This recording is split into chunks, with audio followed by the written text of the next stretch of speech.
ಬೆಳಿಗ್ಗೆ ಆದರೆ ಭಯ, ರಾತ್ರಿ ಮಲಗಿದ್ರೆ ಭಯ, ಊಟ ಮಾಡೋಕ್ಕೂ ಭಯ, ಸಂಸಾರ ಮಾಡೋಕ್ಕೂ ಭಯ, ಮದುವೆ ಮಾಡ್ಕೊಳ್ಳೋಕ್ಕೂ ಭಯ, ಮಗು ಮಾಡ್ಕೊಳ್ಳೋಕ್ಕೂ ಭಯ, ಜೀವನವೇ ಭಯ. ಯಾಕೆ ಅಂದರೆ ಉದ್ದ ಇರೋದೇ ಹಾವು. ಉದ್ದ ಇರೋದು ಯಾವುದು? ಹಾವು ಹೆಂಗಿರೋದು? ಉದ್ದದ್ದು ತಾನೆ. ಅದೇ ಈಗ ಹಾವು ಕಂಡ್ರೆ ಖುಷಿ ಆಗತ್ತಾ ಭಯ ಆಗತ್ತಾ? ಅಷ್ಟೇ, ವೆರಿ ಸಿಂಪಲ್. ಉದ್ದ ಇರೋದೆಲ್ಲ ಹಾವು. ಅಂದರೆ ನೀವು ತಿಳ್ಕೊಳ್ಳೋದಕ್ಕೆ ಹಾವು ಅಂತ ಹೇಳ್ತಿರತಕ್ಕಂಥದ್ದು. ಅಭಿವೃದ್ಧಿ ಅಂತಕ್ಕಂಥದ್ದನ್ನು ಎರಡೂ ಕಡೆ ಅಭಿವೃದ್ಧಿ ಮಾಡ್ಕೊಳ್ಳಿ, ಅವಾಗ ಹಾವು ಹೋಯ್ತಲ್ಲ ಅಲ್ವಾ? ಇದು ಯಾವಾಗ ತಿಳ್ಕೊಳ್ಳೋದು ನಮ್ಮ ಜನ? ಅದಕ್ಕೋಸ್ಕರವಾಗಿ ಇದಕ್ಕೊಂದು ಸಣ್ಣ ಉದಾಹರಣೆ ಕೊಡ್ತೀನಿ. ಏನಪ್ಪ ಅದು ಅಂದರೆ, ಯಾಕೆ ವಿಸ್ತಾರವಾಗಿ ವಿಚಾರ ಹೇಳ್ತಾ ಇದ್ದೀನಿ ಅಂದರೆ, ಎಲ್ಲರೂ ಜಾತಕ ಕುಂಡ್ಲಿ ಬರೆಸಿರ್ತಾರೆ, ಹೌದಲ್ಲಮ್ಮ? ಜಾತಕದ ಕುಂಡಿಯಲ್ಲಿ ಏನು ಬಂದಿರುತ್ತೋ ಅದನ್ನು ಬದಲಾವಣೆ ಮಾಡೋಕ್ಕಾಗತ್ತಾ? ಆಗಲ್ಲ.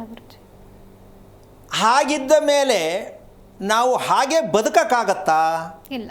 ಮತ್ತು ಇದು ಮಾಡೋಕ್ಕಾಗಲ್ಲ ಅದು ಮಾಡೋಕ್ಕಾಗಲ್ಲ ಅಂದರೆ ಮತ್ತು ಹೆಂಗೆ ರಿಪೇರಿ ನೀವು? ಜಾತಕವನ್ನು ಪೂರ್ಣವಾಗಿ ಧಿಕ್ಕರಿಸಿ ಮನುಷ್ಯನ ಹತೋಟಿಗೆ ತರ್ತಕ್ಕಂಥ ಏಕೈಕ ಕುಂಡಲಿ ಯಾವುದು ಅಂದರೆ ಮನೆ. ಜಾತಕವನ್ನು ಧಿಕ್ಕರಿಸಿ ಜಾತಕವನ್ನು ಬದಲಾಯಿಸಿ ಇರುವಂಥ ಶಕ್ತಿ ಇರೋದು ವಾಸದ ಮನೆಗೆ ಮಾತ್ರ. ಪುರೋಹಿತನ ಕೈಲಿಲ್ಲ, ಪೂಜೆ ಮಾಡೋರ ಕೈಲಿಲ್ಲ, ಶಾಸ್ತ್ರ ಹೇಳೋರ ಕೈಲಿಲ್ಲ. ಕುಂಡಲಿಯನ್ನು ಬದಲಾಯಿಸ್ಬೇಕಾ ಬೇಡ? ಬದಲಾಯಿಸಬೇಕು. ಈಗ ಹುಟ್ಟಿದ ಮೇಲೆ ಪುರೋಹಿತ ಬದಲಾಯಿಸೋಕ್ಕಾಗತ್ತಾ? ಆಗಲ್ಲ. ಅಪ್ಪ ಅಮ್ಮ ಬದಲಾಯಿಸೋಕ್ಕಾಗತ್ತಾ? ಆಗಲ್ಲ. ಮಕ್ಕಳು ಬದಲಾಯಿಸ್ಕೊಳಕ್ಕಾಗತ್ತಾ? ಬದಲಾವಣೆ ಯಾವುದು? ನಿಮ್ಮ ವಾಸದ ಮನೆ. ಈ ಒಂದು ತಾಕತ್ತಾಗಿರುವಂಥ ವಿಚಾರ, ಶಕ್ತಿದಾಯಕವಾದ ವಿಚಾರ, ಅಗೋಚರವಾಗಿರ್ತಕ್ಕಂಥ ವಿಚಾರ. ಈ ಸತ್ಯವನ್ನು ಹೆದರ್ಕೊಳ್ಳೋದಲ್ಲ, ಹೆದರಿಸುವಂತಹ ಮನೆಯನ್ನು ಕಟ್ಟಬೇಕು ಅಂತ ವೀರಾದಿ ವೀರರು ಮನೆ ಕಟ್ಟೋರು ಈ ವೀರತ್ವದಲ್ಲಿ ತಿಳ್ಕೊಳ್ಳೋದಕ್ಕೆ ತುಂಬ ಪ್ರಯತ್ನ ಮಾಡಿ ಅಂತಕ್ಕಂಥದ್ದೇ ನಮ್ಮ ಒಂದು ಉದ್ದೇಶ.